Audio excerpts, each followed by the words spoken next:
बाज़ बच्चे बार-बार पेपर देते हैं और उनको वो सक्सेस नहीं मिलती। तो आइल्स में फेलियर की 3 ऐसी रीज़न्स हैं, जिनको हम अनकॉन्शियसली जो है वो ओवरलुक कर जाते हैं। तो वो 3 जो इश्यूज़ हैं वो मैं आपके साथ डिटेल में डिस्कस करता हूँ और आप देखिएगा कि क्या आपके साथ भी ऐसा ही है। एक सर्टिफाइड आइल्स कोच के तौर पे पिछले 12 साल में मैंने ये ऑब्ज़र्व किया है कि पहली जो प्रॉब्लम है वो ये है कि हम आइल्स के लिसनिंग के आंसर ढूँढते वक़्त लॉजिक ढूँढने लग पड़ते हैं। लेकिन हमें एक्चुअली वो जो आंसर है वो उन्होंने मास्क किया होगा किसी वर्ड के अंदर चेंज किया होगा, सिमिलर वर्ड में आंसर होगा, सिनोनिम्स में आंसर होगा, कोई वर्ड की ट्विस्टिंग होगी, पैराफ्रेजिंग होगी। तो आपने अपना वो वर्ड ढूँढना है बजाय इसके कि आप उसमें लॉजिक ढूँढने के ये तो ये हो ही नहीं सकता। तो पहला प्रॉब्लम जो मुझे समझ आता है वो ये है। इस प्रॉब्लम को हम फिक्स ऐसे कर सकते हैं कि हम जो कीवर्ड है उसके ऊपर स्टिक करें और उस कीवर्ड के ही सिनोनिम्स ढूँढें। बजाय इसके कि हम इधर-उधर से कोई और इसके अंदर जो है वो हैक जो है ट्राई करें।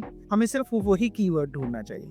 आइल्स का दूसरा प्रॉब्लम ये है कि आप अपने टेस्ट को रिव्यू नहीं करते। आप समझते हैं मैंने टेस्ट किया है, जो रिजल्ट आ गया बस मैं उसी से हैप्पी हूँ और उसके अंदर 1-2 स्कोर का फ़र्क पड़ा है, that means improvement, that doesn't mean improvement. That means you need to review कि एक्चुअली ये 6, 7, 8 का जो फ़र्क पड़ सकता था, ये 2 का क्यों पड़ा है? अगर आप हर बार अपने जो आंसर्स हैं उनको रिव्यू करते हैं, तो उससे क्या होगा कि आपका जो स्कोर है उसके अंदर जो इम्प्रूवमेंट आएगी वो 5-10% के हिसाब से आएगी, वो 1-2 स्कोर के हिसाब से नहीं आएगी। तो अपने क्वेश्चंस के आंसर देखना है या टेस्ट के आंसर देख लेना काफ़ी नहीं है, आप उनको थॉरली रिव्यू करें। तीसरी प्रॉब्लम जो मेरी ऑब्जर्वेशन में आती है वो ये है कि बच्चे जो टेस्ट हैं उसको बार-बार कर रहे होते हैं लेकिन उनको सक्सेस नहीं मिल रही होती। जितनी वो प्रैक्टिस करते हैं उतनी उनको सक्सेस नहीं मिलती। उसकी वजह क्या है? उसकी वजह ये है कि बच्चों ने एक ऐसा एरिया ढूँढ लिया होता है जिसके ऊपर वो मास्टर कर जाते हैं। मसलन अगर उनकी लिसनिंग बहुत अच्छी है तो वो लिसनिंग की प्रैक्टिस करते जाएँगे, अगर उनकी स्पीकिंग बहुत अच्छी है तो स्पीकिंग की प्रैक्टिस करते जाएँगे, लेकिन आपको देखना ये होता है कि पूरे टेस्ट में आपके वीक एरिया कौन-कौन से हैं। उन वीक एरिया के अगेंस्ट आपने